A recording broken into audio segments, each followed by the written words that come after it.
Welcome back bersama gue Friend. Kita akan membahas di mata kuliah Sosiologi Politik di pertemuan ke-10. Oke, pada pertemuan ke-10 ini kita akan membahas tentang demokrasi. Demokrasi sendiri merupakan sistem pemerintahan dari rakyat untuk rakyat dan oleh rakyat. Itu dipelajari sejak kita mulai dari masuk sekolah dasar gitu. Dimana setiap orang dapat mengambil berbagai perilaku keputusan yang akan mempengaruhi kehidupannya dalam bentuk berkenegaraan. Kemudian ada beberapa para ahli mendefinisikan bahwa demokrasi itu merupakan sistem pemerintah di mana mayoritas rakyat berusia dewasa turut serta dalam politik atas dasar sistem perwakilan yang kemudian menjamin pemerintahan mempertanggungjawabkan setiap tindakan dan keputusannya. Gitu. Kemudian sejarah singkat demokrasi di dunia.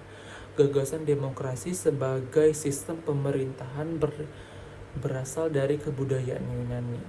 Dengan sistem tersebut, rakyat akan terlibat langsung dalam pengambilan keputusan yang berkaitan dengan keberlangsungan sebuah negara. Gitu.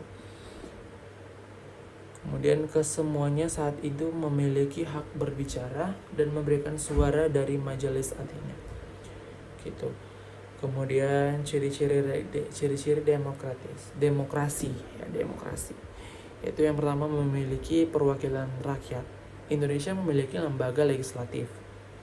Yang pertama yang bernama dengan DPR. Kemudian keputusan berlandaskan aspirasi dan kepentingan warga negara. Secara keseluruhan, keputusan yang ditetapkan oleh pemerintah berlandaskan kepada aspirasi dan kepentingan warga negaranya. Gitu. Kemudian yang ketiga, menerapkan ciri-ciri konstitusional.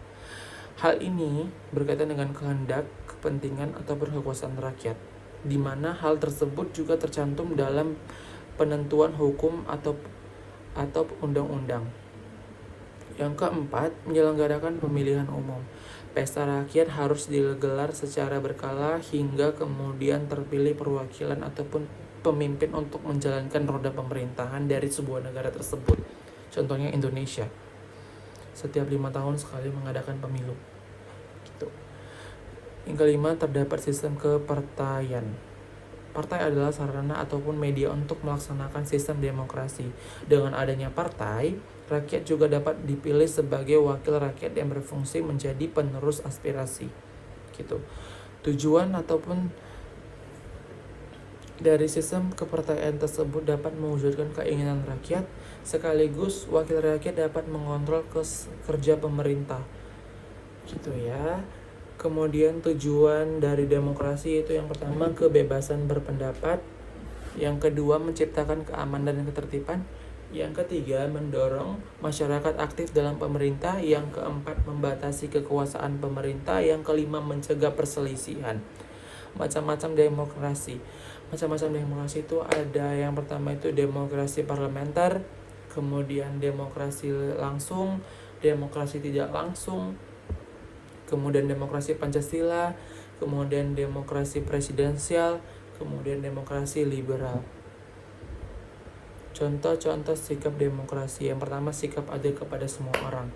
Yang kedua, selalu menghargai perbedaan pendapat. Yang ketiga, saling menghargai dan menghormati antara satu sama dengan yang lain. Yang keempat, ikut berpartisipasi dalam kegiatan-kegiatan gotong royong dalam suatu negara tersebut. Gitu. Itu saja yang dapat dibahas dalam itu saja yang dapat dibahas dalam pertemuan yang ke-10, itu membahas tentang demokrasi. Okay, see you next untuk di pertemuan yang berikutnya.